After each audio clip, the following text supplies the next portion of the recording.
با مقصد تامین نمودن نفوذ بیشتری سنت‌های فرهنگی و ارزش‌های مردمی و باز هم استوار گردانیدن پایه‌های دولت‌داری ملی با تشبث پرزیدنت مملکت 10 سال پیش قانون درباره تنظیم عنعنه و جشن و مراسم‌ها در جمهوری تاجیکستان قبول گردید که این سند در سمت به نظام و ترتیب درآوردن مراسم و جشن‌های ملی و دینی نقش برجسته گذاشت.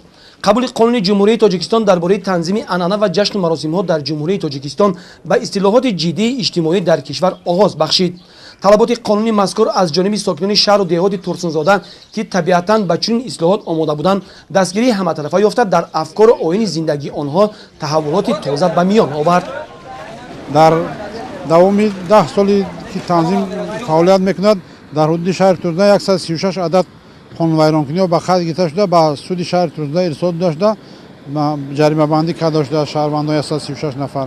در 6 ماه سال 2017 باشد در دوام 6 ماه 11 عدد خانه ویرانکنی به خط گرفته است که این در هم سمت‌های تنظیم میباشد در سمت گوهربندان در سمت دادن هفتی معرکه هفت که قانونی تنظیم منع کرده شده است. داشتن автомашинҳое ки дар рӯзҳои тӯйҳои арӯсии домодӣ ба ЗАГС мераванд аз 4 қаторҳои автомошинҳо ки зиёда аз 4 мошин мебошад низ ба қайд гирифта шудааст. аз рӯзе ки танзим қабул карда шудааст барои танзим қабул кардаги сатҳи зиндагии мардум бало бароштан ва паст кардани сатҳи камғизоатӣ мебошад. дар шаҳр бисёр гуногунҳо ба қайд гирифта мешавад ки сатҳи зиндагии мардум хеле хуб шудаганд. мардум танзимро риоя карда аз рӯи танзим фаъолият мекунанд. гарчанде дар баргузории тӯю маъракаҳо мардум аз сарфи хароҷоти беҳуда худдорӣ менамоянд вале ҳастанд ҳолатҳое ки боиси вайрон шудани бандҳои алӯдаи қонун мегардад.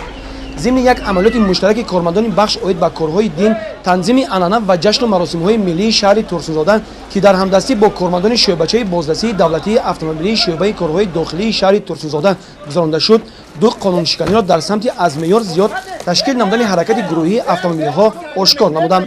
شهروندان در برابر آن که به قانونشکنی راه دادند، بر ضمن این به کارمندان مسئول مقامات میلیسیا اطاعت نکردند که در نتیجه چاره‌های فوری اندیشیده شد. شعبه بازرسی دولتی اتومبیلی شعبه کارهای داخلی شهر ترسونزاده در اساس قانون جمهوری تاجیکستان درباره تنظیم عنعنه و جشن و مراسم‌ها از 8 میلیون 2007 سال در یک جایگی بود. شعبه تنظیم شهر ترسونزاده در هر هفته روزهای معین ریت‌های مشترک گذرانده می‌شود. نسبت قاعده ویران کنندگان در اساس ماده 328 کدکس مأموری جمهوری تاجیکستان موادهای مأموری ترتیب داده می‌شود و نسبت قاعده ویران کنندگان نیز از طرف بخش تنظیم چاره‌های قانونی دیده می‌شوند. تا قبول قانون بودند شهروندانی که از سنت‌های مردمی و ملی سوء استفاده نمودند آنها را چون واسطه خودنمایی، شهرت پرستی، به دست آوردن آبرو و حتی مرتبه و مقام استفاده می‌نمودند. گرچه چنین خودنمایی و اسرافکاری‌ها امروز کم به نظر می‌رسند ولی در راه رسیدن به هدف نهایی رهبری عالی کشور که تامین زندگی شایسته میباشد باید هر یک فرد وطندوست در راه تطبیق این قانون ملی سهمگذار باشند.